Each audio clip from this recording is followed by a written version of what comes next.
I walked out of the morgue, suddenly recalling that Aaron Tomlinson had not touched me intimately for 3 whole years.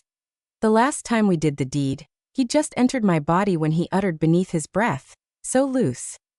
He had spoken softly, but I still heard him.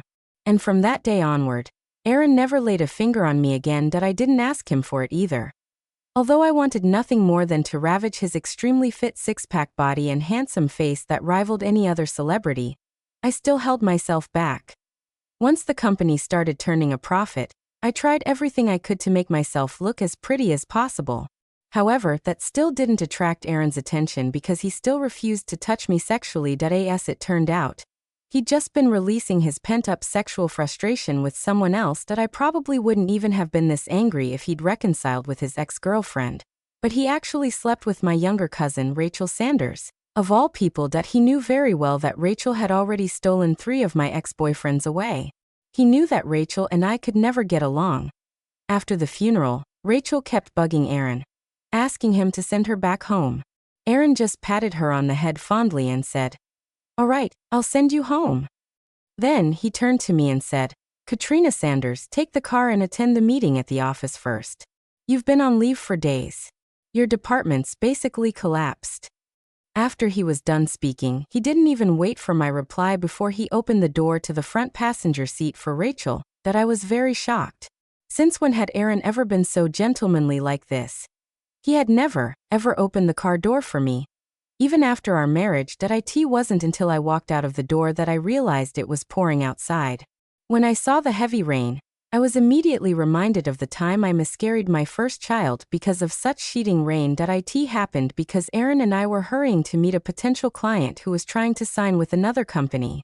I drove past the speed limit while 6 months pregnant. We managed to secure the client, but because of how bumpy the entire ride had been, I'd accidentally caused the death of my unborn baby, and I was forced to undergo an induced miscarriage.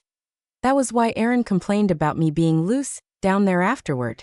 From that day onward, I had always been fearful of such a heavy downpour.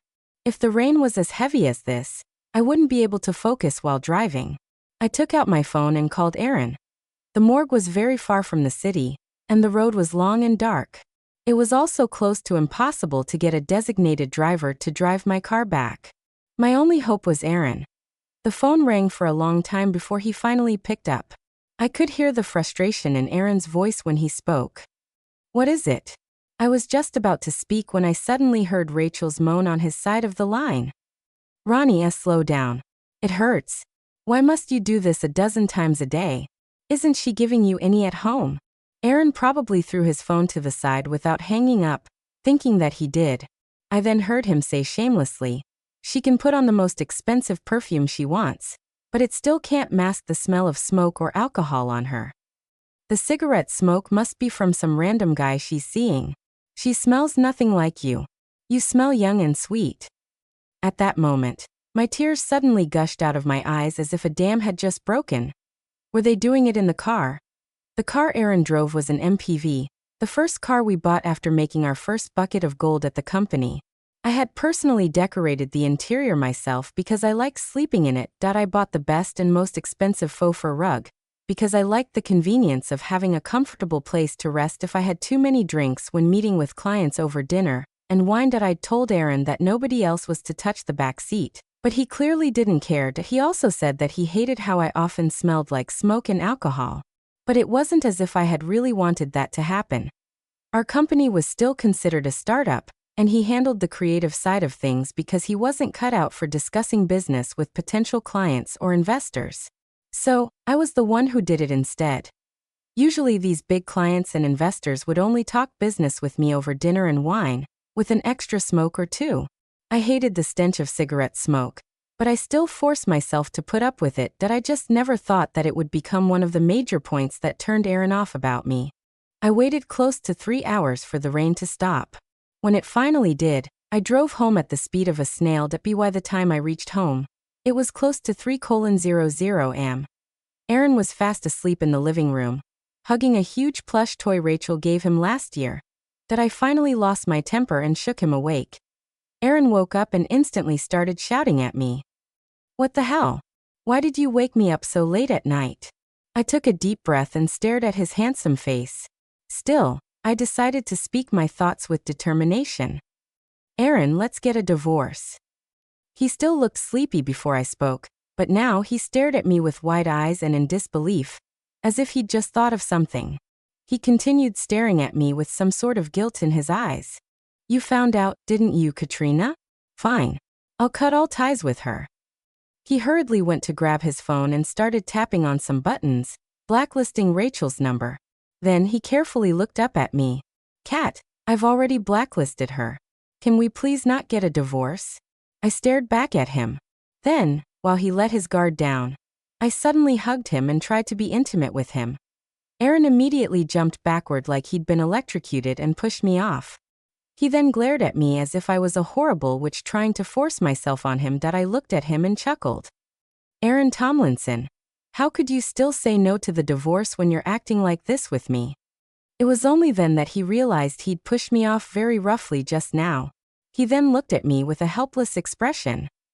Kat, I'm sorry for treating you coldly for the past 3 years. Wait for me for a while. He then fetched the first aid box and brought out a bottle of pills. When I saw what it was, I immediately slapped it to the ground. Aaron Tomlinson, did you think I would want you to take these kinds of pills before getting intimate with me? It's fine if you don't love me anymore. Just admit it, and we can go our separate ways on a good note. Aaron's hand trembled. His gaze then turned dark. Must you divorce me? I nodded without a doubt. From the start of our marriage, I knew that someone as smart and handsome as Aaron would have many women pursuing him.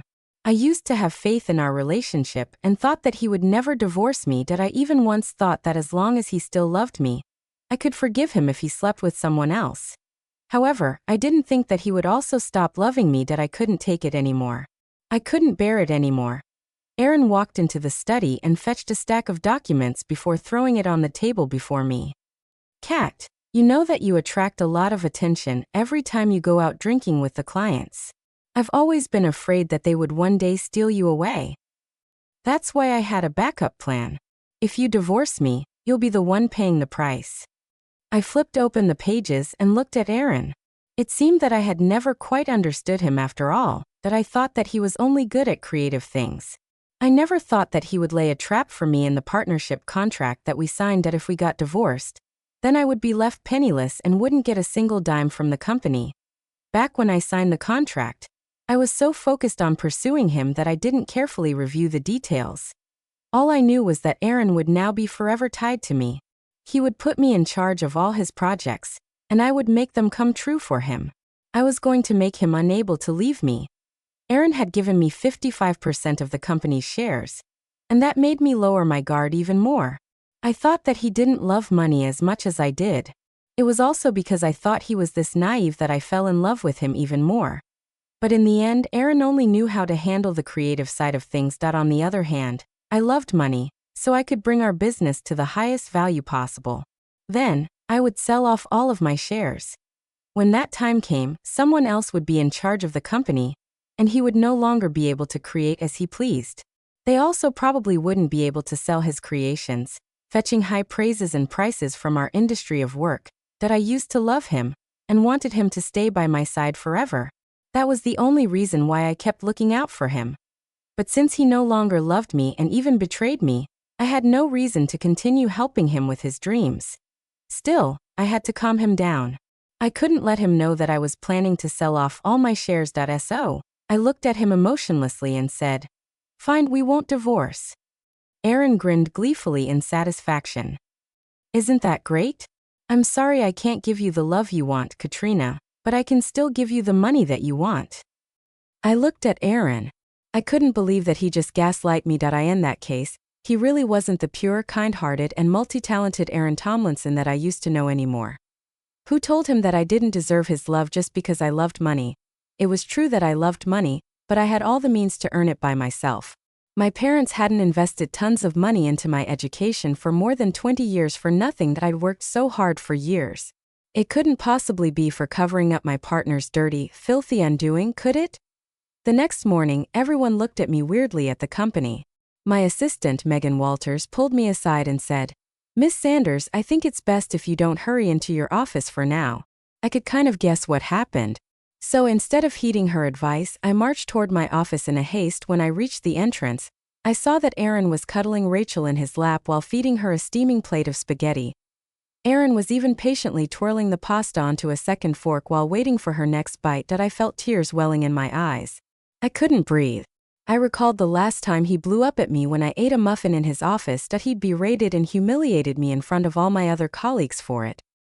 He even gave me the cold shoulder for 3 whole months without ever speaking to me. I just learned that Aaron wouldn't mind anyone else eating in his office if he loved her. When Rachel caught sight of me, she grinned triumphantly at me before kissing Aaron on the cheek. That I recalled the times when she would go after every crush I had. Then she would break up with them once she'd had her fun. When I finally tore her a new one, she simply said, "My parents often compared me to you, saying that you were so smart and I was such a failure. So, I'm just proving to them that whatever you put your effort into getting, I can just easily snatch it away from you whenever I want. And it's not like I want anything that you want anyway. I can't even be bothered with them after I'm done ruining your fun." It was bad enough in the past, but Aaron was someone I'd invested too much of my time and effort in. I just couldn't bear to see Rachel destroying him before my very eyes. I rushed into the office, grabbed the plate of spaghetti, and threw it directly into the trash. Rachel immediately made it as if she was going to grab it back, but she purposely put her hand under the falling noodles so that the steaming hot sauce would scald her hand. Then she screamed in pain. Aaron immediately pulled her away and ran her hand under running tap water. He kept talking to her in a gentle voice, trying to calm her down.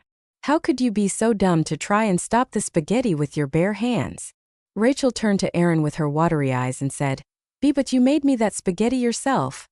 Aaron then brought Rachel to me and said sternly, "Katrina Sanders, apologize to your cousin." I chuckled. She was the one who wanted to stop it. And she only did that because she's trying to get your sympathy. Erin Tomlinson, as your wife of many years, let me give you some advice. She's only playing with you.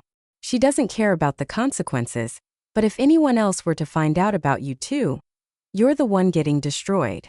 Rachel just stared at me like I was an idiot. However, when Aaron looked at her, she gave him a shy, innocent look.